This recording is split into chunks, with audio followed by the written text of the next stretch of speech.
พูดถึงปัญหาเรื่องโควิด -19 ที่หลายๆประเทศเผชิญกันนะคะในช่วงเวลาไม่ต่ำกว่า 2 ปี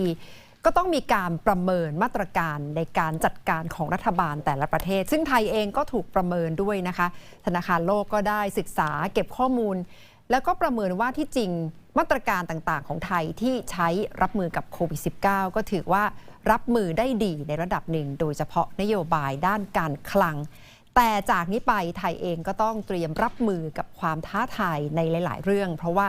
โลกกำลังเปลี่ยนอย่างเร็วมากนะคะโดยเฉพาะด้านเทคโนโลยีและความซับซ้อนของการเมืองระดับโลกค่ะดิฉันคุยกับผู้เชี่ยวชาญของธนาคารโลกค่ะ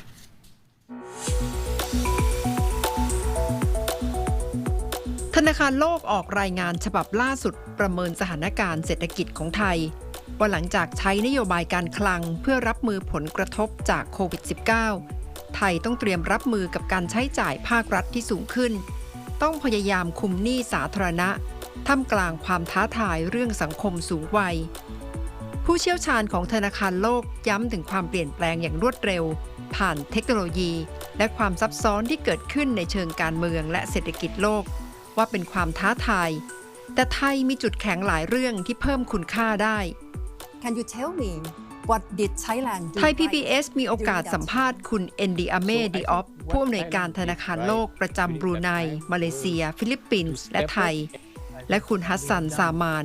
ผู้อำนวยการธนาคารโลกด้านการเติบโตอย่างเท่าเทียมประจำเอเชียตะวันออกและแปซิฟิกดิฉันขอให้คุณดิออฟมองแนวโน้มเศรษฐกิจไทยหลังจากการเลือกตั้ง I think the recent elections in Thailand really is a momentous time for Thailand, and we're all hoping that this will really help Thailand to really embark in a period of political stability that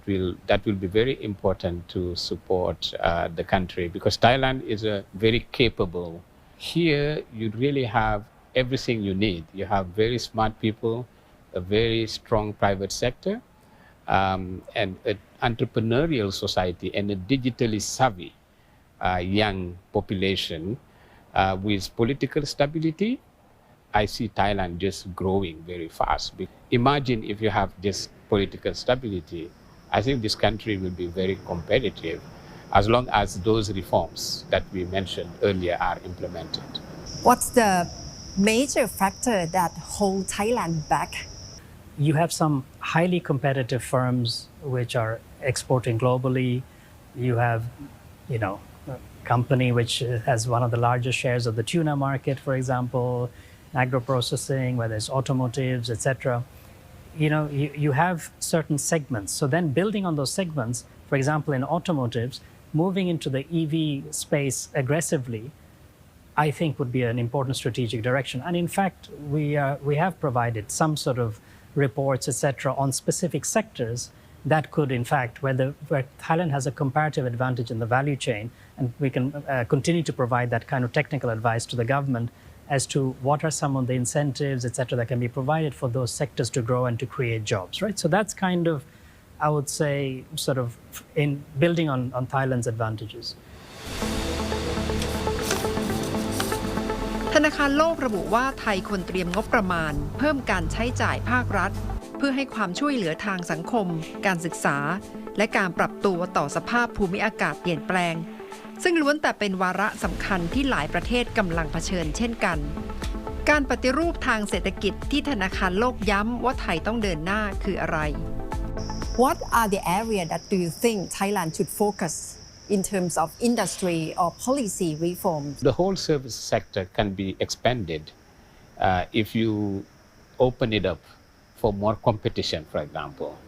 right? Of course, there's a political economy that is difficult in every country, but if you manage to do that as a society, it will just expand the scope of economic activities and job creation for the population.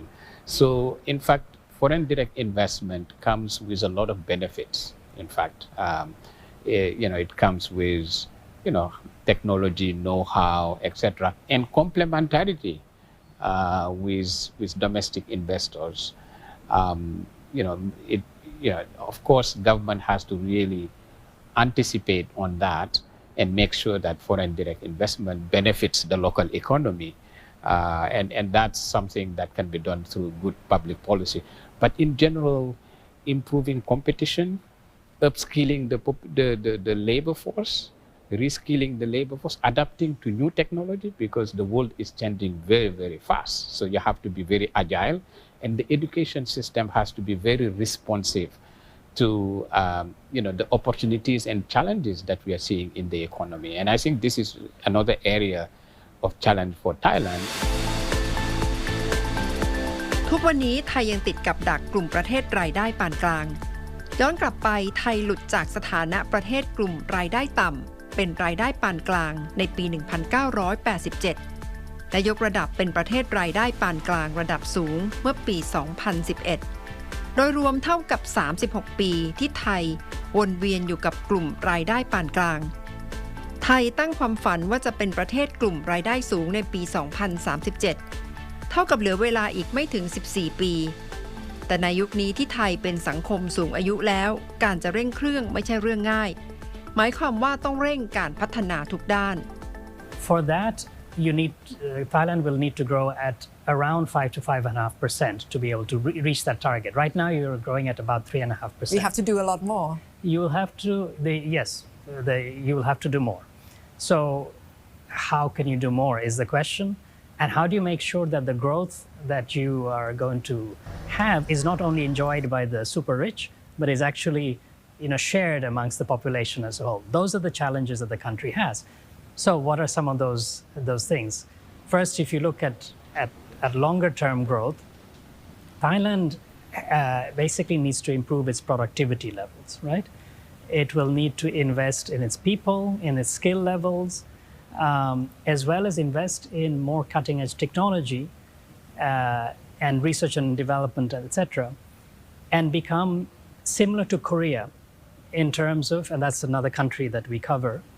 in its research and development type capacity to be able to increase its productivity levels and get growth high. It also has to have certain reforms which can be done more immediately, like make the economy more open to services, to trade in services, for example. There are a lot of restrictions. It's the second most restrictive country in the region on services trade, for example.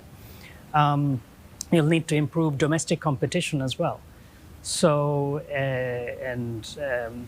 those are some of the elements that are important for the structural reform agenda, and improve public investment as well. What about your take? What's your recommendation for Thailand? Because Thailand right now is growing below the level that is required to reach these targets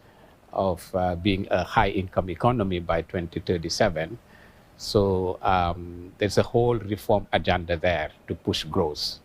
which is really important. And that agenda is all the more challenging that the population is aging gradually. And when you have that, you do have some headwinds for growth, right? So Thailand should redouble the effort, should do more than normal to be able to grow at 5.5%. And all the things that Hassan mentioned are really important to grow fast. I would really just re-emphasize one factor that he mentioned, which is investment in infrastructure and public investment in general, because public investment as a share of GDP is lower than the level of income of Thailand. If you remember, when Thailand went from low income to upper middle income country, within a generation, which is a spectacular economic transformation, Thailand's investment as a share of GDP was around